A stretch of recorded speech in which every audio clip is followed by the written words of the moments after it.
আমরা কি চিরকাল এই পৃথিবীতে থাকবো বলেন তো? না, একটা ট্রানজিট পিরিয়ডে আমরা এসেছি, আবার চলে যেতে হবে। এই যে আমাদের জীবন, এই জীবনের জন্য বিপদ, আপদ, পরীক্ষা, স্ট্রাগল, এটা অনিবার্য, এটা হবেই। বিপদ নাই, কষ্ট নাই, আপদ নাই, অনিশ্চয়তা নাই, স্ট্রাগল নাই, এমনকি কেউ আছে এখানে? কেউ কি হাত তুলে বলতে পারবেন যে হুজুর আমার জীবনে কোনো বিপদ নাই, অথবা আমার জীবনে কোনো দুঃখ নাই, কষ্ট নাই, কোনো স্ট্রাগল নাই, কোনো রিস্ক নাই? এরকম সৌভাগ্যবান কেউ আছেন এখানে? তাহলে জীবনের জন্য পরীক্ষা, এটা অনস্বীকার্য, হবেই হবে পরীক্ষা। পৃথিবীর জীবনটাই এমন, এভাবেই এই লাইফকে ডিজাইন করা হয়েছে। পরীক্ষা থাকবে, এখানে বিপদ থাকবে, এগুলো উত্তীর্ণ হয়ে আপনাকে যেতে হবে। চির সুখ, চির শান্তি, এটাই পৃথিবীতে হয় না। চির সুখ এবং চির শান্তির জায়গা হচ্ছে জান্নাত। চির সুখ এবং চির শান্তি কোথায়? এটা জান্নাতের বৈশিষ্ট্য। চির সুখ, চির শান্তি, টেনশন নাই, ঝামেলা নাই, পরীক্ষা নাই, বিপদ নাই, রিস্ক নাই, স্ট্রাগল নাই। এটা হচ্ছে দ্য ফিচার্স অফ জান্নাত, জান্নাতের ফিচার। কিন্তু সমস্যা বাদে তখন যখন জান্নাতের ফিচার আমরা দুনিয়ায় খুঁজি। যেটা পাবো আমরা জান্নাতে, এটা খুঁজি কোথায়? এই তখনই সমস্যা বাদে। And this is the main problem. এটাই বড় সমস্যা। এই সমস্যার সমাধান কোথায়, এটা নিয়ে আজকে আমি কিছু কথা অ্যাড্রেস করবো ইনশাআল্লাহ। তো তাহলে আসুন শুনি জান্নাতের ফিচার কি। জান্নাতের কমন একটা ফিচার হচ্ছে জান্নাতে there will be no sickness in paradise. জান্নাতে কোনো অসুস্থতা থাকবে না, চিরসুস্থ। সুবহানাল্লাহ পড়েন। চিরসুস্থ, চির সবল, কেউ অসুস্থ হবে না জান্নাতে। জান্নাত হবে অ্যান্টি এইজিং, জান্নাতে বয়স বাড়বে না কারো। চির যৌবনা, চির যুবক, অ্যান্টি এজিং। আপনারা জানেন যে বর্তমান পৃথিবীতে অ্যান্টি এজিং ক্রিম পাওয়া যায় না? ক্রিম, কথা বুঝতেছেন? অ্যান্টি এজিং ক্রিম পাওয়া যায়। তারা বলে এই ক্রিম মাখলে চামড়ায় ভাঁজ পড়ে না। এটার দাম আছে কিন্তু অনেক। অ্যান্টি এজিং ক্রিম লাগায়, শ্যাম্পু ইউজ করে, অ্যান্টি এজিং অয়েল আছে, এটা দিলে নাকি চামড়ায় ভাঁজ পড়ে না। ইভেন ভারতের অনেক বড় একজন ব্যবসায়ী মুকেশ আম্বানি, নাম শুনছেন? যে তার ছেলের বিয়ে হয়ে গেল, তো এই মুকেশ আম্বানির স্ত্রী নীতা আম্বানি, সে কিছুদিন আগে এক বটল গোল্ড ওয়াটার খেয়েছে, gold water, and it's cost $60,000। $60,000 দাম এক বোতল গোল্ড ওয়াটারের। কেন? ফর অ্যান্টি এজিং, যাতে বয়সের ছাপ গালে না থাকে। এখন বলেন, এভাবে কি আমাদের বয়সকে ধরে রাখা সম্ভব এই পৃথিবীতে? সম্ভব না, কারণ এই ফিচারটা দুনিয়ার ফিচার না, এটা জান্নাতের ফিচার। সুবহানাল্লাহ পড়ে। তাহলে জান্নাতে কেউ অসুস্থ হবে না। জান্নাত হবে চির যৌবন, চির যৌবনা, ওখানে আমরা যুবক থাকবো। প্রত্যেকে 33 বছরের যুবক যুবতী হয়ে জান্নাতে ঢুকবো। বিষ্ণু ইসলাম বলেন, আহলুল জান্নাতি জুরদা ওয়া মুরদা ওয়া আবনাউ সালাসিন ওয়া সালাসিন। জান্নাতে যারা যাবে শুভ্র দাড়িবিহীন, প্রত্যেকে হবে 33 বছর বয়সের। ওই যে 33 বছর বয়সে একবার ঢুকলেন, আর বয়স বাড়বে না, ওইটাই চিরকাল ওই বয়স পাবে। জান্নাতের আরেকটা ফিচার হচ্ছে নো ফ্রাস্ট্রেশন, কোনো চিন্তা নাই, দুশ্চিন্তা নাই, হাইপার টেনশন নাই, সজীব, প্রাণবন্ত। সুবহানাল্লাহ। জান্নাতের আরেকটা ফিচার হচ্ছে there is no expiry date in জান্নাত। এক্সপায়ারি ডেট আছে? জান্নাতে যে ঢুকবো 7 দিনের জন্য চেক ইন, নাকি? চেক ইন কয় দিনের জন্য? 7 দিন, 10 দিন পরে চেক আউট করে ফেলবে, এরকম? নো এক্সপায়ারি ডেট, আজীবন। একবার এন্ট্রি পেলে বের হওয়ার টেনশন নাই। আল্লাহু আকবার।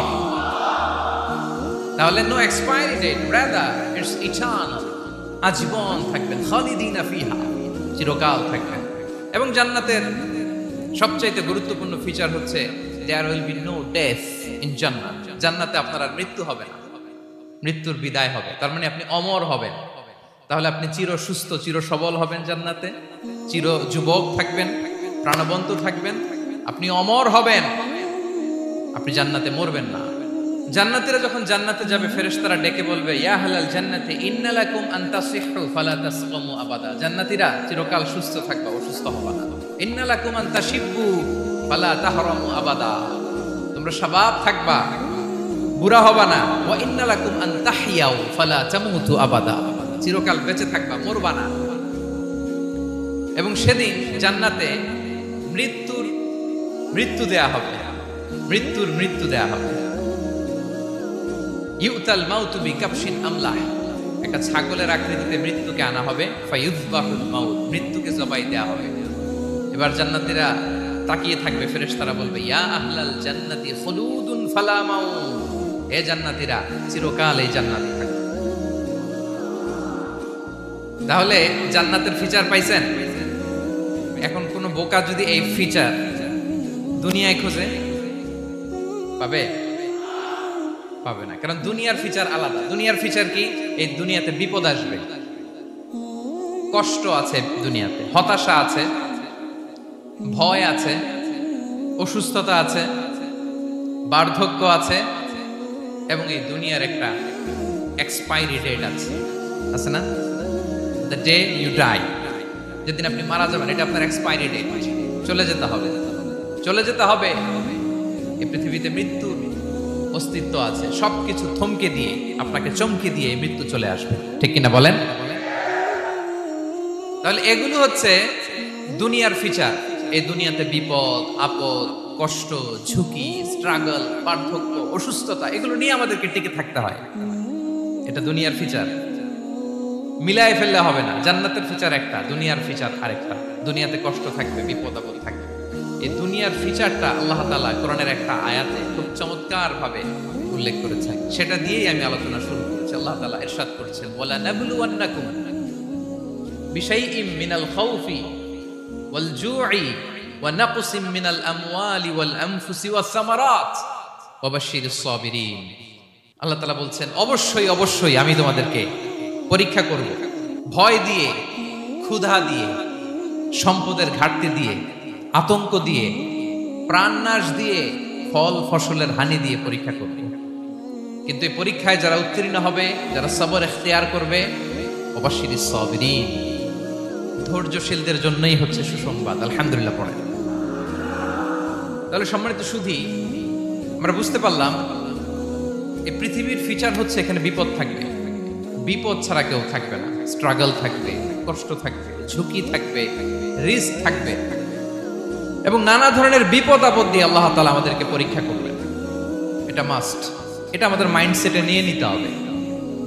মাইন্ডসেটে এটা ক্লিয়ার থাকতে হবে। চিরসুখ চিরশান্তি এই দুনিয়াতে মিলবে, কোথায় মিলবে তাহলে? এটা তাহলে বিপদ আসবেই, আপদ আসবেই, পরীক্ষা থাকবেই আমাদের জীবনে। তবে ইন্টারেস্টিংলি মজার বিষয় হচ্ছে পরীক্ষাটা এক একজনের এক এক রকম। পুরো পৃথিবীটা একটা পরীক্ষা ক্ষেত্র, কিন্তু কারো প্রশ্নপত্রের সাথে কারো প্রশ্নপত্রের কোনো মিল নাই। সুবহানাল্লাহ। আমার পরীক্ষা একরকম, আপনার পরীক্ষা আরেক রকম, ওই ভাইয়ের পরীক্ষা আরেক রকম, ওনারটা আরেক রকম। সবাই পরীক্ষার্থী, সবাই পরীক্ষার্থী, কিন্তু কারো প্রশ্নপত্রের সাথে কারো প্রশ্নপত্রের কোনো মিল নাই। কারো জন্য পরীক্ষা হচ্ছে সে খুব অসুস্থ, প্রচন্ড অসুস্থতা, তার জন্য পরীক্ষা। ক্যান্সারের রোগী, দুরারোগ্য ব্যাধি, ডক্টর বলছে 4th স্টেজে চলে আসছে, কয়েক মাস বাঁচতে পারে, এটা তার জন্য পরীক্ষা। আবার কারো দেখবেন যে খুব একটা অসুস্থতা নাই, অসুস্থতার ঝামেলা নাই, কিন্তু তার দারিদ্রতা আছে, তার আর্থিক অনটন, এটা তার জন্য পরীক্ষা। আবার কারো দেখবেন অসুস্থতাও নাই, দারিদ্রতাও নাই, তার দাম্পত্য জীবনের সমস্যা আছে না নাই? অনেকের দেখবেন এগুলো কোনোটাই সমস্যা না, তার ছেলে কথা শোনে না, মাদকাসক্ত, মাদকাসক্ত, রিহ্যাবে পাঠায়, আবার আসে, আবার গাঁজা খাওয়া শুরু করে, আছে না নাই বলেন? দেখেন তার পরীক্ষাটা আবার আলাদা। অনেকের দেখবেন মেয়ে বাবার কথা শোনে না, আবার অনেকের দেখবেন যে ব্যবসায় সমস্যা, লসের পর লস, লাভ উঠাতে পারে না। তাহলে পরীক্ষা ছাড়া, বিপদ আপদ ছাড়া দুনিয়াতে কেউ নাই, কেউ নাই প্রিয় ভাই। এটা আমাদের মাথায় রাখতে হবে। পরীক্ষা আপনাকে দিতেই হবে, পরীক্ষা দিয়ে দিয়েই নিজেকে প্রমাণ করতে হবে। আর এক একজনের পরীক্ষাটা এক এক রকম, কারো পরীক্ষার সাথে কারো পরীক্ষার কোনো মিল থাকবে না। তো মাঝে মাঝে আমরা এটা ভুলে যাই। আল্লাহ তাআলা কালামে পাকে রিমাইন্ডার দিয়ে আমাদেরকে স্মরণ করিয়ে দিতে চান যে এই পৃথিবীতে আসলে তোমরা এসেছো পরীক্ষা দিতে। এটাই জীবনের বড় বাস্তবতা। আমাদের জীবনে যত হতাশা, আমাদের জীবন নিয়ে যত অভিযোগ, আমাদের মনে যত কষ্ট, আমাদের হৃদয়ের ভেতরে যত অস্থিরতা, তার মূলে হচ্ছে এই সমস্যা যে আমরা ভুলেই গেছি আমরা পরীক্ষা দিতে আসছি। এটা যদি ভুলে না যান, এটা যদি আপনার মাইন্ডসেটে থাকে যে পুরো জীবনটা একটা পরীক্ষা, তাহলে দেখবেন কোনো কিছু আপনাকে কাবু করতে পারবে না। আপনি হতাশ হবেন না, জীবন নিয়ে আর অভিযোগ থাকবে না, আপনি ভেঙে পড়বেন না, সব অভিযোগ হতাশা দূর হয়ে যাবে। তার মানে বুঝতে পারলাম পরীক্ষা আপনাকে দিতেই হবে। পরীক্ষা দেয়া ছাড়া এই পৃথিবী থেকে চলে যাওয়ার কোনো চান্স বা সুযোগ আমাদের কারো নেই। সূরাতুল আনকাবুতে আল্লাহ তাআলা এই কথাটা আরো চমৎকার ভাবে বলেছেন। আল্লাহ তাআলা ইরশাদ করছেন, আহাসিবান নাসু আইয়ুতরাকু আইয়াকুলু আমান্না ওয়া হুম লা ইফতানুন ওয়ালাকাদ ফাতান্নাল্লাযীনা মিন ক্বাবলিহিম ফালা ইয়া'লামান্নাল্লাহু আল্লাযীনা সাদাকু ওয়া লা ইয়া'লামান্নাল কাযিবিন। আল্লাহ বলেন, মানুষ কি ভেবেছে সে শুধু বলবে আমি ঈমানদার আর তাকে আমি জান্নাতে ঢুকাই দিব? না, কখনো না, কঠিন কালেও না। বরং পূর্ববর্তীকালে যারা পৃথিবীতে এসেছিল তাদেরকে আমি পরীক্ষা নিয়েছি, পরীক্ষা করেছি, এবং তাকেও ঈমানের প্রশ্নে সে সত্যবাদী না মিথ্যাবাদী পরীক্ষা দিয়ে দিয়ে নিজেকে প্রমাণ করতে হবে। ঠিক কিনা বলেন? পরীক্ষা দিয়ে আপনাকে প্রমাণ করতে হবে। এবং এই পরীক্ষার ব্যাপারটা, এটা যে শুধু আমরা সাধারণ মানুষ আমাদের জীবনে দুঃখ বিপদ পরীক্ষা এমনটা না। এই পৃথিবীর সবচাইতে শ্রেষ্ঠ মানুষ যারা ছিলেন তাদেরকে আল্লাহ পরীক্ষা নিয়েছেন। বলেন তো, এই পৃথিবীতে সবচাইতে শ্রেষ্ঠতম মানুষ কারা? সবচাইতে শ্রেষ্ঠ ভালো মানুষ কারা ছিল পৃথিবীতে? বলেন তো, নবীরা। আওয়াজ করে বলেন তো কারা? বলেন তো, নবীদের জীবনে পরীক্ষা ছিল কি ছিল না? হ্যাঁ ছিল। বেশি না কম? বিষ্ণু ইসলামকে জিজ্ঞাসা করা হলো, আইয়ুন নাসি আশাদ্দু বালাআন ইয়া রাসূলুল্লাহ, হে আল্লাহর রাসূল, এই পৃথিবীতে কাদের জীবনে পরীক্ষা বেশি? বিষ্ণু ইসলাম বললেন, আল আম্বিয়া, নবীদের জীবনে। আল আম্বিয়া সুম্মাল আমসাল ফাল আমসাল, সবচাইতে জীবনে পরীক্ষার সম্মুখীন সবচাইতে বেশি হয়েছেন নবীরা। তারপরে নবীদের পরবর্তী অবস্থান যাদের, সিদ্দিকীন যারা, সোহাদা যারা, সলিহিন যারা, আল্লাহওয়ালা যারা, তাদের জীবনে পরীক্ষা বেশি। ইউবতালার রাজুলু আলা হাসাবি দীনি, ব্যক্তির দিনদারি যত বেশি তার জীবনে আল্লাহর পরীক্ষাও তত বেশি। আপনি আল্লাহওয়ালা হবেন, আপনার জীবনে পরীক্ষাও অনেক বেশি। এজন্য ইমানদার হওয়া যেমনি মর্যাদার, ইমানদারের জীবনে পরীক্ষাও হবে অনেক বেশি। এবং পরীক্ষা যত বড়, খেয়াল রাখতে হবে, মন খারাপ করার কোনো সুযোগ নেই। পরীক্ষা যার জীবনে যত বড়, সেটাতে সফল হতে পারলে ওটার প্রতিদানও বড়। পরীক্ষা যত বড়, এটাতে সাকসেস হইতে পারলে এটার রিওয়ার্ডও তত বড়। বিষ্ণু ইসলাম বলেন, ইযামুল জাযাই মাআ ইযামিল বালা, বালা যত বড় জাযাও তত বড়, প্রতিদানও তত বড়। আপনারা নবীদের জীবনে যদি খেয়াল করেন, দেখবেন যেই নবীর জীবনে পরীক্ষা যত বেশি, সেই নবীর জীবনে সফলতাও তত বেশি। সাইয়েদনা ইব্রাহিম আলাইহিস সালামের কথাটা একটু খেয়াল করেন তো, বলেন তো ওনার জীবনে পরীক্ষা কেমন ছিল? বেশি না কম? ওনার জীবনের পরীক্ষা থেকেই তো আমরা এই শব্দটা ব্যবহার করি। আমরা বলি অগ্নি পরীক্ষা। কি বলি? মানে আগুনে নিক্ষেপ করা হয়েছে সাইয়েদনা ইব্রাহিম আলাইহিস সালামকে, তাও স্বাভাবিকভাবে না, উলঙ্গ করে, ন্যাকেট করে ওনাকে অপমানিত করবার জন্য ওনার গায়ের জামা কাপড় খুলে উলঙ্গ অবস্থায় আল্লাহর খলিল সাইয়েদনা ইব্রাহিম আলাইহিস সালামকে অগ্নিকুণ্ডে নিক্ষেপ করা হয়েছিল। এরকম এক্সপেরিয়েন্স এই অডিটোরিয়ামের ভেতরে আমাদের কখনো হয়েছে? তাইলে সাধারণ মানুষের জীবনের পরীক্ষা আর নবীদের জীবনের পরীক্ষার মধ্যে পার্থক্য আছে না নাই? ওই পরীক্ষায় উনি পাশ করে ফেললেন। 86 বছর পর্যন্ত আল্লাহর কাছে দোয়া করলেন, আল্লাহ আমাকে একটা নেককার সন্তান দাও। আল্লাহ সন্তান দেয় না। 86 বছর পরে আল্লাহ তাআলা সাইয়েদনা ইব্রাহিম আলাইহিস সালাম এবং হাজারের ঘরকে উজালা করে সন্তান দিলেন। সাইয়েদনা ইসমাঈল আলাইহিস সালাম পৃথিবীতে আসলেন কত বছর বয়সে? 86 বছর বয়সের এখানে কেউ আছেন? হ্যাঁ, আছি আমরা কেউ? নাই। 86 বছর বয়সে প্রথম সন্তান পেয়েছে। তাদের ঘরকে উজালা করে আল্লাহর নবী সাইয়েদনা ইসমাঈল আলাইহিস সালাম আসলেন। এবার আল্লাহ বললেন, যাও স্ত্রীকে আর এই কলিজার টুকরা সন্তানকে থাকো তো প্যালেস্টাইনে, প্যালেস্টাইন থেকে ১,৫০০ কিলোমিটার দূর দ্য ব্যারেন ল্যান্ড, ওই মক্কার ধুধুমরু প্রান্তরে রেখে আসো, যেখানে কেউ নাই, মানুষ নাই, গাছ নাই, পাখি নাই, পানি নাই, যাও রেখে আসো। আচ্ছা বলেন তো, ৮৬ বছর পরে যে লোকটা সন্তান পেল, বুঝে শুনে উত্তর দিয়েন, ৮৬ বছর পরে যে লোকটাকে আল্লাহ তাআলা সন্তান দিল, তার হৃদয়ে ওই সন্তানের জন্য মায়া বেশি না কম? এমনি তো আমাদের প্রথম সন্তান, আমাদের প্রথম সন্তানের হিস্ট্রিটা একটু খেয়াল করেন তো। প্রথম আমাদের যে মেয়ে হয়েছিল বা যাদের ছেলে হয়েছিল, তার প্রতি আদর, সোহাগ, দরদ, ভালোবাসা, আল্লাহ কত ছিল। ৮৬ বছর বয়স আল্লাহ তাআলা ওনাকে সন্তান দিলেন, দিয়ে বললেন, যাও হাজারকে আর ইসমাঈলকে মক্কার ধুধুমরু প্রান্তরে রেখে আসো। আল্লাহ তাআলা বলতে দেরি, চলে যেতে দেরি নাই, মুহূর্তে উনি রওনা হয়ে গেলেন। সুবহানাল্লাহ পড়বেন না? রেখে আসলেন মক্কার ধুধুমরু প্রান্তরে। এবার আল্লাহ বললেন, যাও রিটার্ন ব্যাক টু প্যালেস্টাইন, প্যালেস্টাইনে চলে যাও। চলে গেলেন, হৃদয়টা ভেঙে খান খান।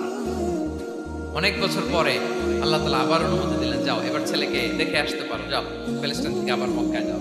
সাইয়েদনা ইব্রাহিম আলাইহিস সালাম প্যালেস্টাইন থেকে আবার ১,৫০০ কিলোমিটার পথ পাড়ি দিয়ে, এখনকার মতো ফ্লাইটে যায় না, গাড়িতেও না, উটে করে। কিসে করে? উনি যে কতবার মক্কা থেকে ফিলিস্তিন এসেছেন আর গিয়েছেন, কোনো ইয়ত্তা নাই, হিসাব নাই। গেলেন, এবার ছেলেটা হাঁটতে পারে, দৌড়াতে পারে, একটু একটু কথা বলতে পারে, আব্বু আব্বু ডাকতে পারে। কেমন মায়া লাগে বলেন তো? মায়া ভালোবাসায় যখন টইটম্বুর, ঠিক ওই মুহূর্তে আল্লাহ বললেন, ছেলেকে জবাই করো, জবাই করো ছেলেকে। আল্লাহ তাআলা বলতে দেরি করেছেন, আল্লাহর আদেশ পালনে 1 সেকেন্ডও তিনি দেরি করেন নাই। ছুরি চালালেন, জান্নাত থেকে দুম্বা নিয়ে আসা হলো। এভাবে আল্লাহর নবী ইব্রাহিম আলাইহিস সালাম ওনার জীবনের প্রতিটি ক্ষেত্রে যেখানে আল্লাহ তাআলা ওনাকে পরীক্ষা নিয়েছেন, উত্তীর্ণ হয়েছেন। এবং দেখেন ওনাকে আল্লাহ তাআলা কি উপহার দিলেন, আল্লাহ তাআলা ওনাকে খলিলুল্লাহ উপাধি দিলেন, আল্লাহর বন্ধু। সুবহানাল্লাহ বলেন। আল্লাহ তাআলা বলছেন, ওয়া ইযি বিতালা ইব্রাহিম রাব্বুহু বিকালিমাতিন ফাআতাম্মাহুন ক্বালা ইন্নী জাঈলুকা লিন-নাসি ইমামা। আল্লাহ অনেকগুলো পরীক্ষা নিয়েছিলেন সাইয়েদনা ইব্রাহিম আলাইহিস সালাম, প্রতিটা পরীক্ষায় সাকসেসফুলি পাস করেছেন, গোল্ডেন এ প্লাস। আল্লাহ বলেন, ইন্নী জাঈলুকা লিন-নাসি ইমামা, I'm gonna make you the leader for the entire human being. I'm gonna appoint you as a leader for the entire universe. গোটা বিশ্বের জন্য, গোটা মানবতার জন্য আমি তোমাকে লিডার বানায় দিলাম। ইযামুল জাযাই মা'a ইযামিল বালা। পরীক্ষা যত বড়, ওই পরীক্ষায় পাশ করলে ওইটার ফলাফল ও প্রতিদানও বড়। তাহলে দেখেন প্রিয় ভাইরা, সাইয়েদনা ইব্রাহিম আলাইহিস সালামের জীবনে পরীক্ষার কোনো শেষ ছিল না। আমি আপনি কোথায়? আল্লাহর খলিলের জীবনে যদি এত পরীক্ষা থাকতে পারে, আমি আপনি কোথায় বলেন তো? এবার বলেন, সাইয়েদনা মূসা আলাইহিস সালাম, ওনার জীবনে তো কোনো পরীক্ষার ছিল না। হ্যাঁ, গুণে শেষ করতে পারবেন? জন্মটাই তো হয়েছে পরীক্ষার মধ্য দিয়ে।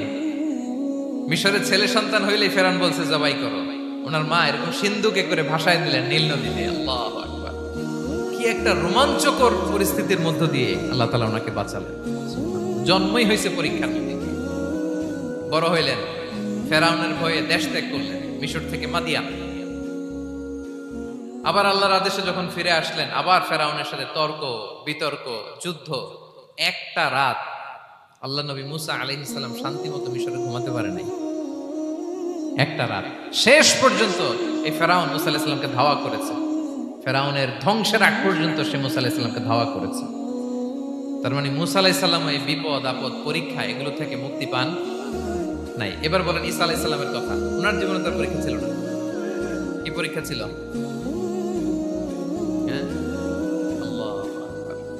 Same scenario goes to the biography of every messenger in the world.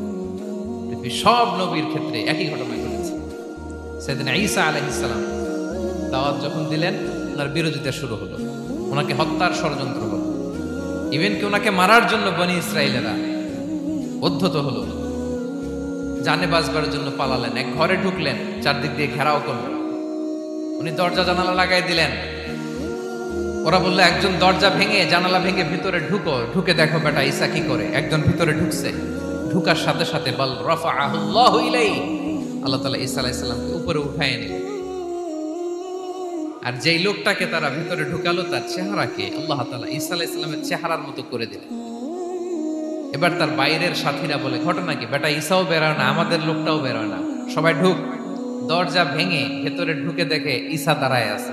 বলেন তো এটা ঈসা না মিসা? এটা কি আসল ঈসা?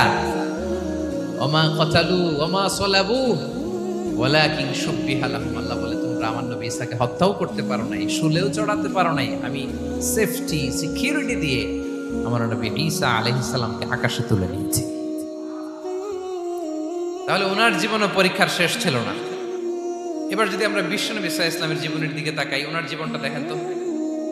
আমাদের প্যারা নবী বিশ্বনবী মুহাম্মদুর রাসূলুল্লাহ সাল্লাল্লাহু আলাইহি ওয়াসাল্লাম, ওনার জীবনে কি স্ট্রাগল ছিল? স্ট্রাগল। মাক্কি জীবনের কথা যদি একটু খেয়াল করেন দেখেন তো, 3 বছর শিয়াবে আবি তালেবে জেল খেটেছেন, না খেয়েছিলেন। ওনার বংশের লোকেরা প্রথমে ছাগল খেয়েছে, ছাগলগুলো যখন শেষ, ছাগলের চামড়াগুলো শুকিয়ে ওইটা খাইছে।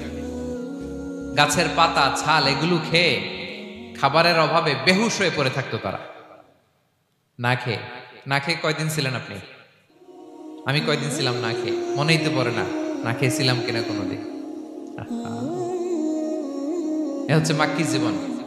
মেন্টালি প্রেসার দেয়া হয়েছে। বিশ্বনবীর চাচা আবুল আহাব, তার 2 ছেলে উতবা আর উতাইবা, এদের সাথে বিয়ে দিয়েছিলেন 2 মেয়ের।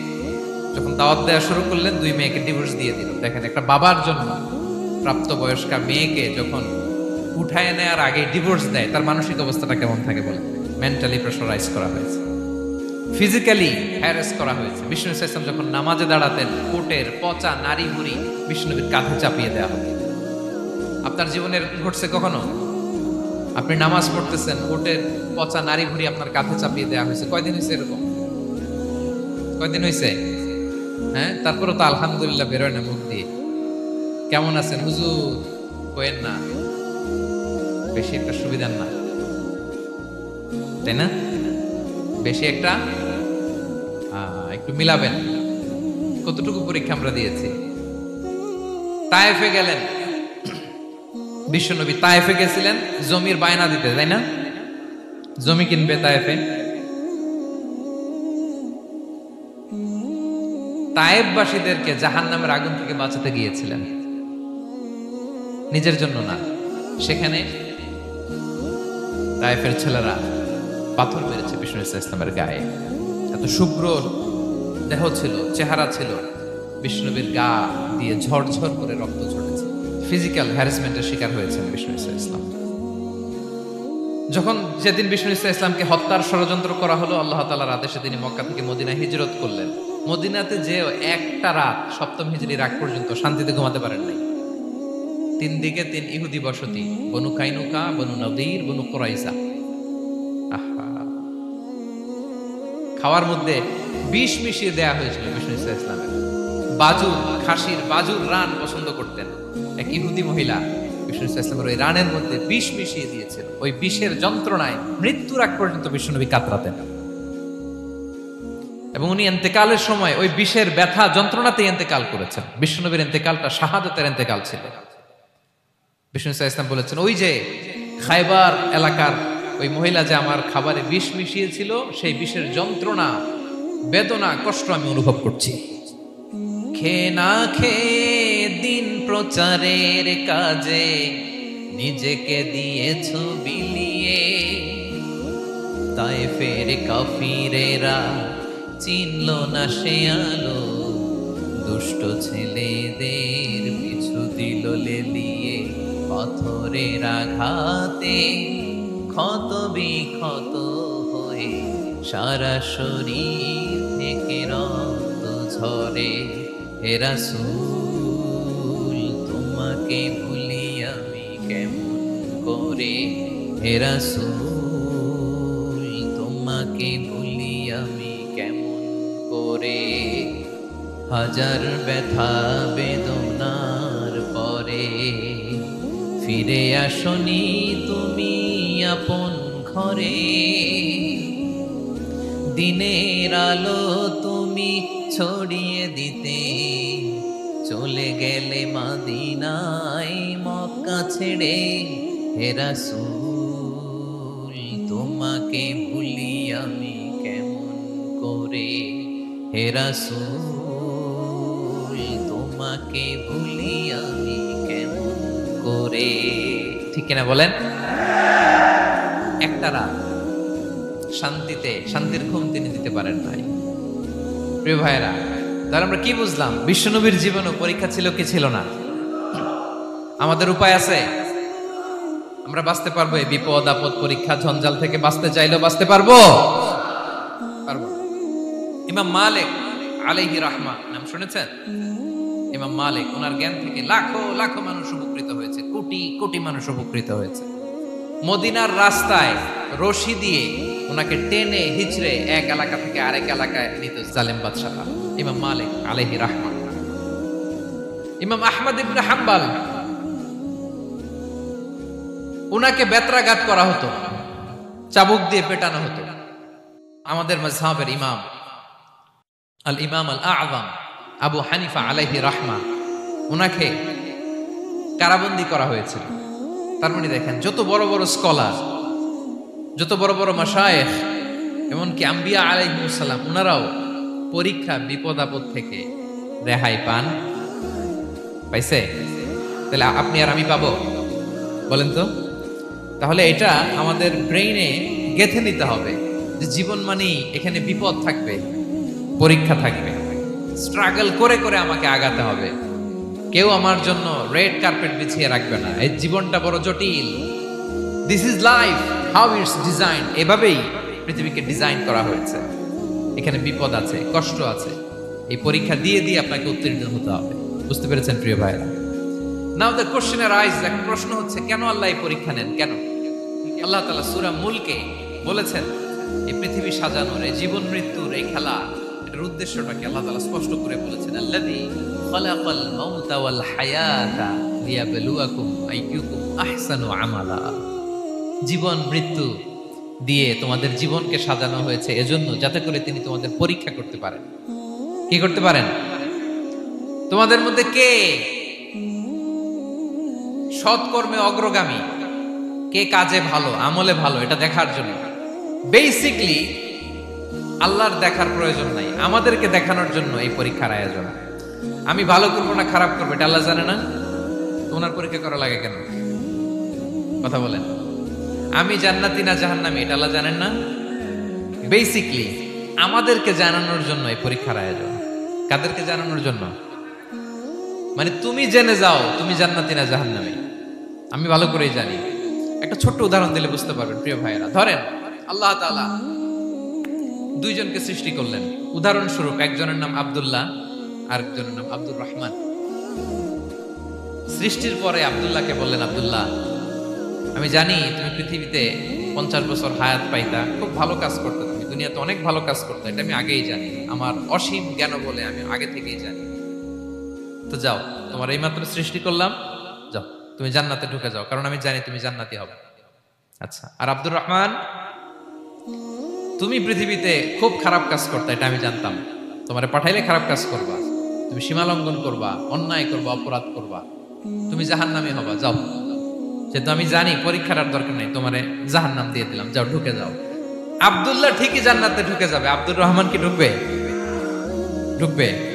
সে বলবে, আল্লাহ এইমাত্র আমারে বানাইলেন, এইমাত্র আপনি আমাকে সৃষ্টি করলেন, সৃষ্টি করেই বলতেছেন তুমি জাহান্নামে যাও, আর বলতেছেন আমি জানি দুনিয়াতে পাঠালে তুমি খারাপ কাজ করবা, তুমি জাহান্নামী হবা, পাঠানোর আর কি দরকার, আগে থেকে জাহান্নামে যাও। আল্লাহ আপনি জানলে জানতে পারেন, আমি তো জানি না। ঠিক কিনা বলেন? সে বলবে, না আল্লাহ আপনি ভুল বলতেছেন, এই দুনিয়াতে পাঠাইলে আমি খুব ভালো কাজ করতাম, আমি সীমা লঙ্ঘন করতাম না, নামাজ পড়তাম, রোজা রাখতাম, হজ করতাম, যাকাত দিতাম, সাদাকা করতাম, চ্যারিটি করতাম, জনকল্যাণকর সব ভালো কাজগুলো আল্লাহ আমি করতাম। এজন্য আল্লাহ তাআলা পরীক্ষার আয়োজন করেছেন, যাতে করে তুমি জেনে যাও যে পৃথিবীতে তুমি কি করেছো। এখন আর আল্লাহকে এক্সকিউজ দেওয়ার সুযোগ নেই। আচ্ছা বলেন তো, আবু জাহেলকে যদি আল্লাহ এখন কিয়ামতের দিন বলে, Abu Jahl go to the hell fire, আবু জাহেলের কিছু বলার সুযোগ আছে? কারণ ও দুনিয়াতে কি করে আসছে এটাও জানে না। ফেরাউনকে ডেকে যদি আল্লাহ বলে, ফেরাউন তুমি জাহান্নামে যাও, go to the hell fire, ওর কি কোনো এক্সকিউজ দেওয়ার সুযোগ আছে? বলেন, সুযোগ আর আছে? কারণ তুমি দুনিয়াতে কি করেছো তোমার চেয়ে ভালো কেউ আর জানে। পৃথিবীতে এই পরীক্ষার এই আয়োজনের সবচাইতে বড় উদ্দেশ্য হচ্ছে যাতে করে আমরা দেখে যাই যে আমরা কি কাজ করছি। কেউ যখন পরীক্ষা দেয় প্রিয় ভাইরা, ওই পরীক্ষায় কত পাবে তার একটা হিসাব আছে না? বলেন, আপনি গণিত পরীক্ষা দিয়ে আসছেন, যে 100তে 100 পাবে সে বলতে পারে আমার সব অঙ্ক হয়েছে, ঠিক কিনা বলেন? আর যে লাড্ডু গুড্ডু বুঝছেন তো, কিছুই পারে নাই, ঘোড়ার ডিম, তারও একটা হিসাব আছে যে সে কিছুই লিখে আসতে পারে নাই। এই পৃথিবীতে এই পরীক্ষার আয়োজনের প্রধানতম কারণ হচ্ছে যাতে করে আমরা বুঝে যেতে পারি যে আমরা কোথায় যাব, জান্নাতে না জাহান্নামে। প্রিয় সুধী, এ পর্যায়ে আমরা জানবো এই যে পরীক্ষা আল্লাহ তাআলা নিচ্ছেন আমাদেরকে, এই পরীক্ষায় সফল হওয়ার মূল মন্ত্র কি? কোরআনে বিভিন্ন আয়াতে এই পরীক্ষার কথা বলা হয়েছে এবং এই পরীক্ষার সফলতার মূল মন্ত্রও কোরআনে ঘোষিত হয়েছে। আলহামদুলিল্লাহ বলেন। যে আয়াত দিয়ে আমি শুরু করেছি এই আয়াতে আল্লাহ তাআলা বলেছেন, ওয়াবাশশিরিস সাবিরিন, নবী হে ধৈর্যশীলদেরকে আপনি সুসংবাদ দিন। ধৈর্যশীলদেরকে সুসংবাদ দিন, তার মানে বিপদে ধৈর্য ধারণ করতে হবে প্রিয় ভাইরা। ইন্নামাস সাবরু ইনদা সাদামাতিল উলা। বিপদে আমরা অনেক সময় প্যানিক হয়ে যাই, অস্থির হয়ে যাই, কি করব, হতাশ না। মুমিনরা হতাশ হয় না, ধৈর্য ধারণ করে। কি করে? ধৈর্য ধারণ করার শক্তি দাও গো মেহেরবান আমায়, দাও গো মেহেরবান। পড়েন, ধৈর্য ধারণ করার শক্তি দাও গো মেহেরবান আমায়, দাও গো মেহেরবান। সবাই বলুন একসাথে, ধৈর্য ধারণ করার শক্তি দাও গো মেহেরবান আমায়, দাও গো মেহেরবান। বুকের ভেতর ব্যথার নদী বইছে অবিরা, বইছে অবিরা। পড়ুন, ধৈর্য ধারণ করার শক্তি দাও গো মেহেরবান আমায়, দাও গো মেহেরবান। পড়েন আমিন। আল্লাহ যেন বিপদে আমাদেরকে ধৈর্য ধারণ করার তৌফিক দান করে। প্রিয় ভাইয়েরা, ধৈর্য এটা এমন একটা গাছ যে গাছের সারা গায়ে কাটা, কিন্তু এই গাছের ফলটা বড় সুস্বাদু। আই রিপিট, আমি আবারও বলছি, ধৈর্য এটা এমন একটা গাছ যে গাছের সারা গায়ে কাটা, কিন্তু ফলটা বড় মিষ্টি, ফলটা বড় সুস্বাদু। সবাই ধৈর্য ধারণ করতে পারে না। বিষ্ণু ইসলামকে আল্লাহ তাআলা নানা সময় আশ্বস্ত করেছেন, সান্ত্বনা দিয়েছেন আর ধৈর্যের বাণী শুনিয়েছেন। আল্লাহ বলেন, ফাসবির কামা সাবারা উলুল আজমি মিনার রাসূল। নবী হে, আপনার আগে দৃঢ় প্রত্যয়ী নবীরা যেরকম ধৈর্য ধারণ করেছে, আপনিও ধৈর্য ধারণ করুন। সূরাতুল মুজাম্মিল আল্লাহ তাআলা বলছেন, ওয়াসবির আলা মা ইয়াকুলুনা ওয়াহজুরহুম হাজরান জামিলা। ওরা যাই বলুক আপনি ধৈর্য ধারণ করুন, ওদের কথাকে ইগনোর করুন। Just ignore what they are saying to you. যা বলে আপনি জাস্ট ইগনোর করেন। ওরা বিষ্ণু ঈসা ইসলামের মনোবলকে ভেঙে দেওয়ার জন্য কখনো বিষ্ণু ঈসা ইসলামকে কবি বলে গালি দিত। কবি কি বলতো? শায়ের। কখনো বলতো মজনুন, পাগল। নাউজুবিল্লাহ পড়বেন না?